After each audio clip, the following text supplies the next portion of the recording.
All right, what's up, y'all? Hey, look, I'm gonna give y'all this so you know exactly what's going on with this government. So please listen and take heed. First of all, my name Reese. I get people off child support. That's what I do. Hit me up on Facebook. We're gonna break down the meaning of single mom. The legal definition for the word single is alone. One only that is abstracted from others, unmarried, the term being applicable to a widow and occasionally even to a married woman living apart from her husband, dominating Black's Law Dictionary. Single mom is not a lawful status with respect to mother, father, parent, or guardian. It is an implied social condition supported under the color of authority, but it is abnormal in a wholesome society. Single mom, implying a mother who has been abandoned or otherwise left absent by the child's father, is a collapsed expression used to identify those African American mothers, which is supposed to be exercising the protected custody of children and negligence of their offspring's biological fathers. The term derived from the liberated European female prototype, legally recognized as the single-parent family. This is from Europeans. For the NBC people, it's single mom. For European societies, it's a single-parent family. Message. Note the words parent and family are lawful statuses. The term single-parent family is recognized and accepted judicially, civilly, socially as upright, the spectrum of citizenry. On the other hand, the state of single mom is a condition of civil degradation, which reeks from the carcass of slavery that was abolished by the 13th Amendment in the year 1865.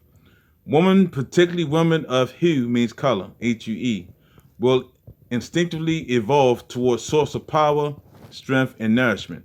The attraction is as much as an inherent trait, forgotten in all her essence and purpose.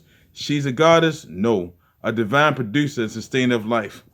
A melanin system may openly display some degrees of detest for the European male, but nonetheless, she recognized him as the source which she must ask favors. So today, black women mostly trust white folks. She trusts her white man. So brothers, if you act up, she'll call her real man, which is the white man, and get you out of her house and out of her life.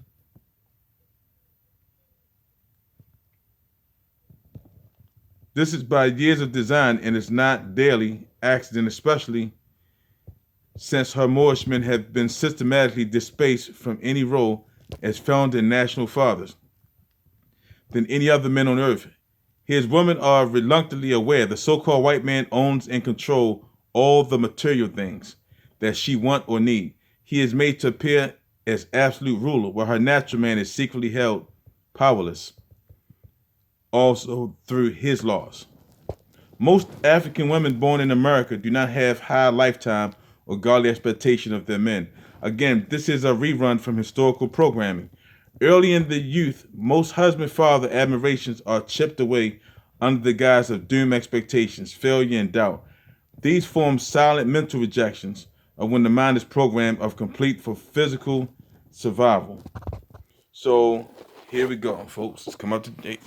So-called black women striving for success or living from day to day in a European power structure are much like babies in pain. They feel the inevitable hurts inflicted upon divided nation, but cannot diagnose or tell the cause of their unrest. They know that there is something very unnatural and ungodly about the sacredity that's going on around here. So what this country here went to produce was a need for single moms.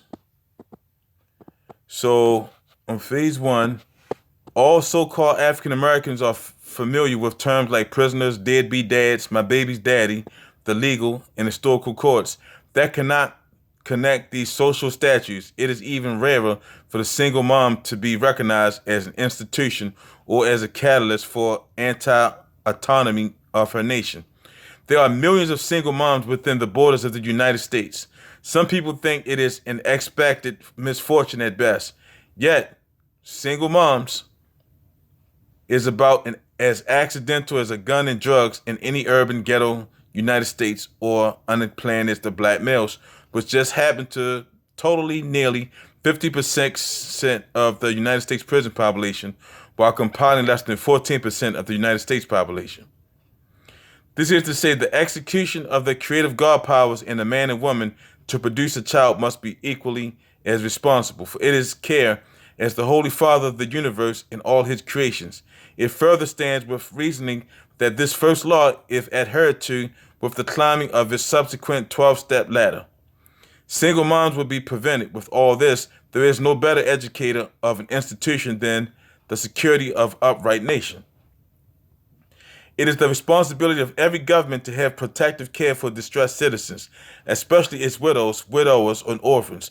Government through the courts and bureaus, child support enforcement, child abuse agencies, welfare, social security, necessity entities which parents and children relationships run among into untimely adversity beyond individual control.